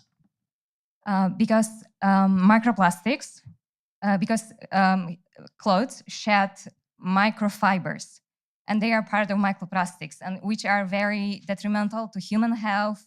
As I said, they are everywhere in brain, breast milk, and men's genitalia. So there are brands that wants to be pioneers in sustainable fashion because this business is growing. So they don't want to have false claims. They want to have they can prove that they have sustainable production. That's why our KPI directly is connected with microfiber sharing. And also they want to be upper in the reputation table. So. But this is for reputation, brands. I understand, but is there any other benefit? Let's imagine H&M in London measuring something in Vilnius. So what's the advantage of this information for the H&M head in London? No, the measurement is in the suppliers in Asia, because H&M, for example, they produce in Asia. So our solution is for factories that are located in Asia, can be located in Portugal, where we are already invited to see the infrastructure to develop our technology. So it will be measuring waste of the factories in exactly. It will be brands. The measurement, the microfiber sharing, the toxicity of it directly in the factories in Asia, mostly. What is the uniqueness of your project about? Do you The have any competition on the market? The uniqueness is that we do it not only in real time, but we developed our own technology. Our own technology is this is optical sensors. This is optical sensors connected with our own algorithm that we already built. As I said, Eagle is testing those machine learning models with textile inputs. We are gathering microscopic images from universities. It's like you need to measure the pollution in the water. So no. Dziękujemy.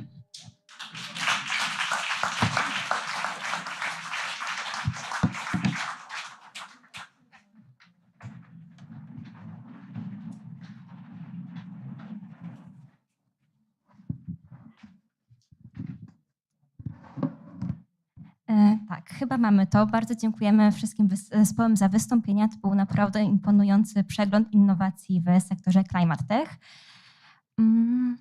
Łukasz, czy mogę prosić o... Dzięki. Tak, przed Państwem widnieje kod QR. Zachęcamy do zeskanowania go i wybrania swojego faworytu wieczoru. Podczas wręczania nagród wyłonimy także właśnie naszą gwiazdę, która głosem publiczności powinna zgarnąć tę nagrodę. Tak, tymczasem nasze jury uda się... Mogę przełączyć, czy jeszcze? Okej, dobra. Tymczasem nasze jury uda się na obrady, a my chcielibyśmy Państwa zostawić z bardzo miłym artystycznym akcentem. Przed Państwem wystąpi młody artysta Tony Koniak. Muzyka Tony'ego poleciała m.in. na rakiecie Falcon 9 w kosmos. To też dla nas bardzo, bardzo ważny element, bo mama Tony'ego jest pionierką tegorocznej edycji. Także wielkie brawa.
limicie czasu, więc nie wiem, ile mi zostało, ale jeszcze trochę pogram.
przejdziemy do drugiej części, bo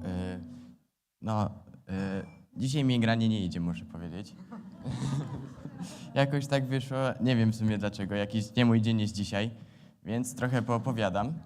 Nie mam nic przygotowanego, więc będę opowiadał to, co mam w głowie i myślę, że najciekawszą rzeczą tutaj będzie opowiedzenie o tym, jak moja muzyka się znalazła na powierzchni Księżyca. Stało się to 2 marca tego roku. Moja muzyka wylądowała właśnie dzięki firmie Copernic Space właśnie na powierzchni Księżyca, dokładniej w Merkurium. No i to jest takie małe pole na powierzchni Księżyca, dokładniej z góry Księżyca, prawie idealna, ciemniejsza kropka. No i to jest pierwszy raz w historii handpanów, bo tak nazywają się te instrumenty, właśnie w kosmosie, a co dopiero na powierzchni Księżyca. No i ja jestem bardzo wdzięczny za to, że właśnie mogę mieć coś takiego niezwykłego jak to, że mieć muzykę na Księżycu, bo szczerze nigdy wcześniej się nawet o tym nie marzyłem, żeby mieć taką muzykę no właśnie na Księżycu.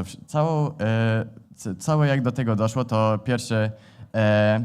pierwsze poczynania w tej sprawie to moja mama załatwiła, która jest też moją menadżerką, więc no ja bardzo tobie dziękuję. No i co jeszcze? Handpany to są najmłodsze instrumenty na świecie aktualnie. Mają 24 lata i pochodzą ze Szwajcarii. No i są to instrumenty perkusyjne, chociaż może dzisiaj tego nie było widać zbytnio, ale 11 lat gram na perkusji, 5 lat właśnie na handpanach. No i handpany mają o tyle takie utrudnienia, jak się na nich gra, niż na przykład pianino, gitara czy inne instrumenty, w których też się znajduje melodia, że pianino ma 88 dźwięków. Gitara nie wiem ile ma, ale na pewno więcej od handpanów, ten, który ja mam ze sobą dzisiaj, ma 13 ich z 88, tak jak ma na przykład pianino. Z takich innych ciekawych rzeczy to skomponowałem już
Za zajęcie miejsc i zamknięcie drzwi.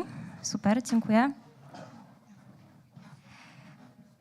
Tak, szanowni Państwo, jesteśmy już po obradach. Znamy tegoroczny skład laureatów. Natomiast jeszcze zanim wyczytamy podium, to o kilka słów podsumowań chciałabym poprosić Radosława Rejmana.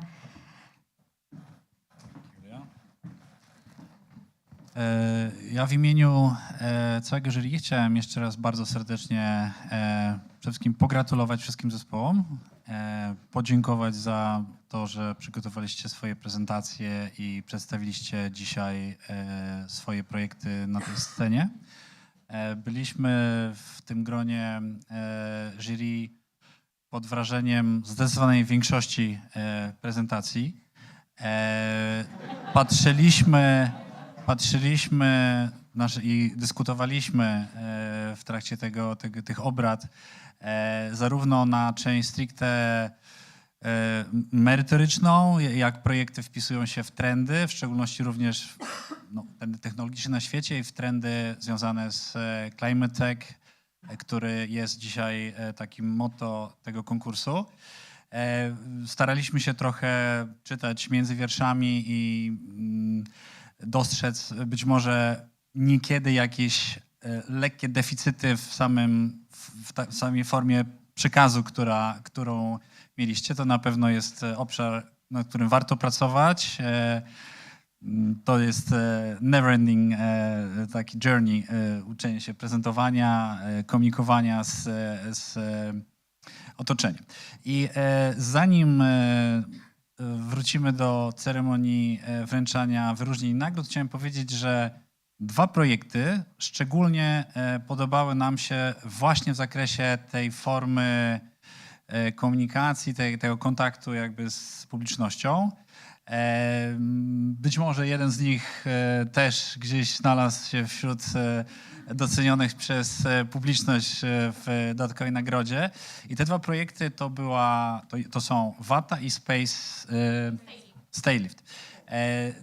Te 2 projekty, ten sposób, jak prezentowaliście wasze idee, gdzie jesteście z waszym doświadczeniem, zespołem, planami, jak widzicie rynek, były chyba najbliżej tego, czego my jako osoby pracujące w funduszach, co widzimy na co dzień w relacjach z założycielami, którzy proponują nam inwestowanie w swoje projekty w takim, powiedzmy, rynku już, tak powiem, rzeczywistych transakcji na rynku VC. Także chciałem w tym miejscu te 2 projekty wyróżnić za najlepszą komunikację, najbliższą temu, czego byśmy się spodziewali, widząc się, mam nadzieję, za jakiś czas w takiej rzeczywistości założyciel i fundusz VC. Myślę, że tyle.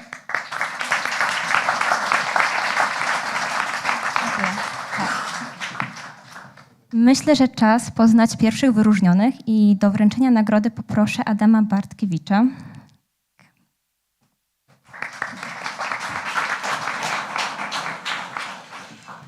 To były bardzo trudne dyskusje jury dzisiaj, ale mam olbrzymią przyjemność, żeby ogłosić i wręczyć pierwsze wyróżnienie. Przede wszystkim za potencjał innowacji, która może być w tym projekcie stworzona i myślę, że za taką prostą, ale bardzo potrzebną ambicję robienia rzeczy trudnych. Zapraszam Reactive AI.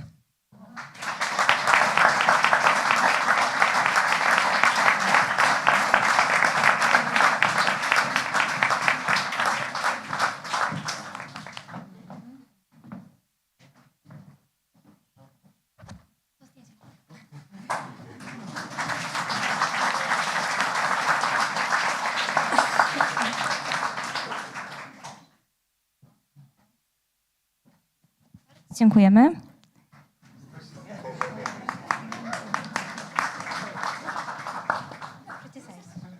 Możecie zejść na razie, tak.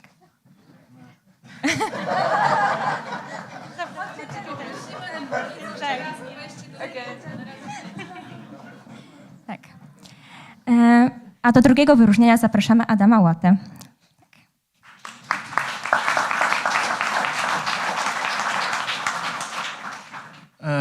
Tak, tutaj nie będę powtarzał, że obrady były bardzo zacięte i tutaj może od razu przejdę do rzeczy drugim, ale tylko w kolejności jakby prezentacji. Wyróżnionym jest Flow IQ.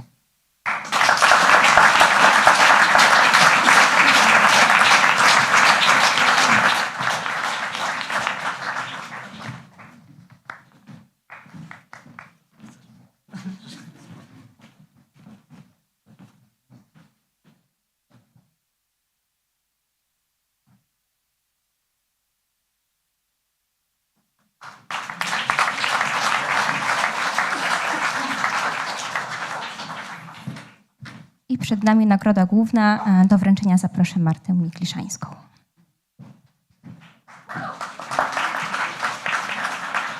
Dobrze, wiem, że już nie możecie czekać dłużej, bo wszyscy po prostu umierają z ciekawości, kto dzisiaj zdobędzie ten najlepszy projekt.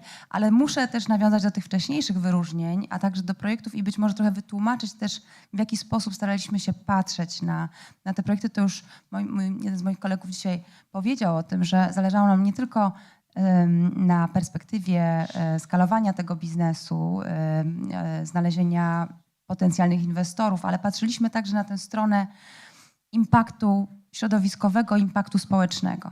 Jedno właśnie z ostatnich wyróżnień na pewno było takim projektem, czy jest takim projektem, które w przyszłości, mamy nadzieję, również będzie wpływało pozytywnie na infrastrukturę krytyczną, tak? Na po prostu kwestie takie, które dotyczą nas wszystkich i musimy dbać o bezpieczeństwo sieci wodociągowych i dbać o monitorowanie tego.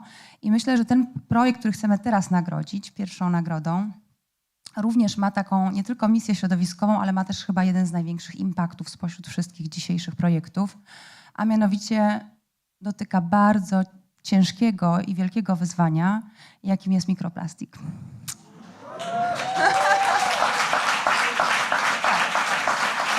Wszyscy się z tym zmagamy. Myślę, że tutaj to wiemy, jakie jest wyzwanie. Wiemy też, jakie regulacje, ale myślę, że nie patrzmy tylko na regulacje, ale też na to, jak wszyscy byśmy chcieli, żeby chociażby poprzez ten europejski paszport cyfrowy, żebyśmy wiedzieli, z czego się składają też produkty, które kupujemy. Wiemy, ile też odzieży, taniej odzieży, szybkiej odzieży wpływa do Europy, do Polski, do innych krajów. Myślę, że po prostu to jest coś, co musimy zacząć badać, mierzyć i oczywiście po stronie już biznesu będzie ostateczna decyzja, co z tym zrobią, ale ten projekt mam nadzieję, że przyniesie to narzędzie właśnie dla biznesu. Także zapraszam. Django Balti.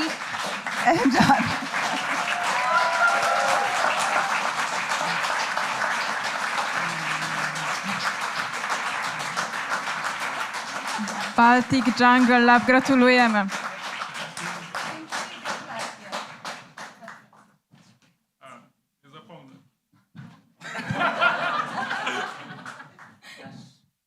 No to chciałem przede wszystkim bardzo wszystkim podziękować, w szczególności organizacji, organizatorom. Julia, jesteś świetna, Natalia. 5 punktów. Paweł, nasi mentorzy, całe zaplecze w ogóle i oczywiście uczestnicy. Bez was by tego nie było. Bez was by tego nie było. I pchniemy nasz projekt dlatego, żeby rozwijać ten PFR. Zostaniemy unicornem.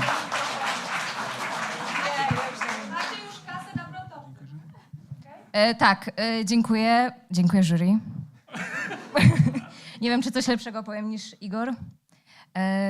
Ja dziękuję też za to, że pojedziemy do Portugalii i zobaczymy realną infrastrukturę maszyn przemysłowych, żeby lepiej dopasować naszą technologię do tego.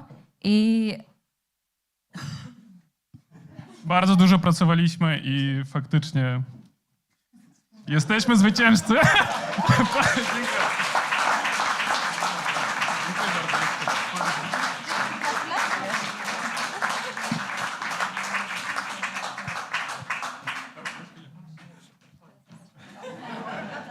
Słucham? Jakaś foto. Tak, jeszcze też jest Spectator Star. A, tak. Nie wiem. Okej. Tak, przed nami ostatnie wyróżnienie. Halo? Przed nami jeszcze ostatnie wyróżnienie dzisiejszego wieczoru. Spectator Star, czyli głosowanie publiczności. O wręczenie nagrody poproszę Pawła Hurasa.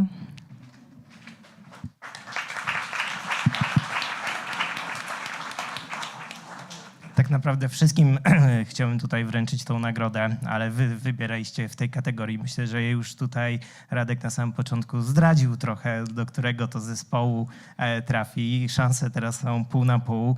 Myślę, że wiecie, jak przysłuchiwałem się obrad jury, to jest jeszcze trochę wyzwań w postaci tego, jak prezentować, jakie slajdy dobierać, jak komunikować, do kogo to jest, tak właściwie co robicie, dla kogo.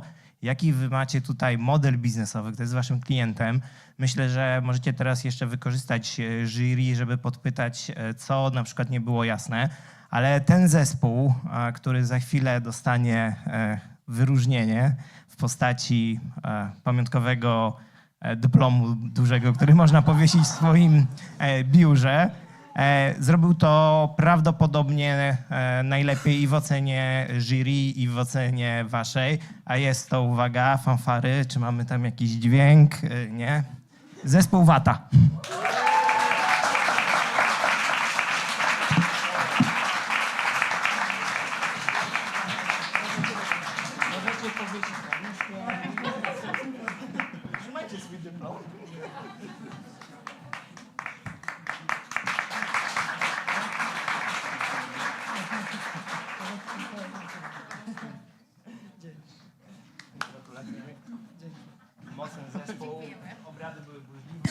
Słuchajcie, zostańcie jeszcze na scenie, bo teraz na scenę poprosimy wszystkich wyróżnionych, aby zrobić wspólne zdjęcie. Jury również zapraszamy do takiej pamiątki. Natalia, Julia też zapraszamy. No jak chcecie zaprosić Michała, to możecie zaprosić. Dobra. Mogę coś? Tak.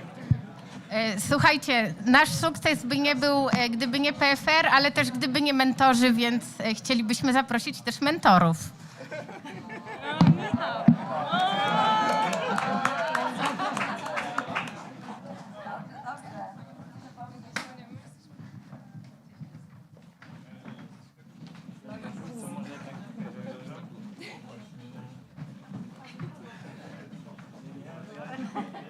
Ja myślę, że wy powinniście pójść na środek akurat, więc może... A nie, dobra, przed.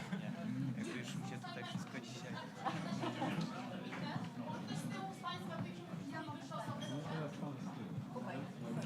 W ogóle nie widzę, więc może pójdę... Julia, nie, nie, sobie stanę tak.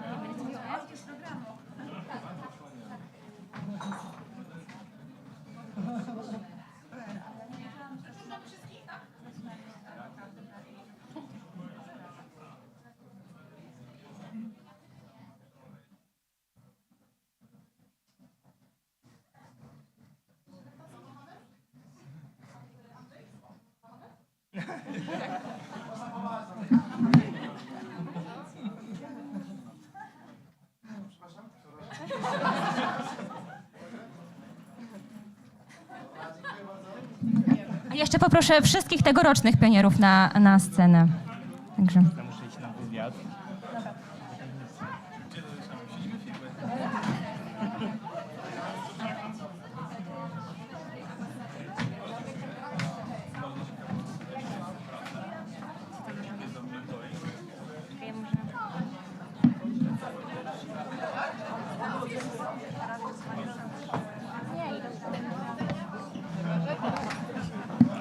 Jesteśmy wysokie obydwie.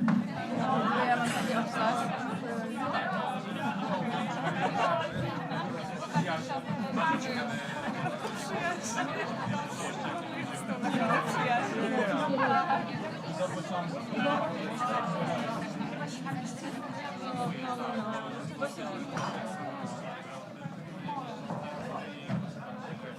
Bon są inżynier.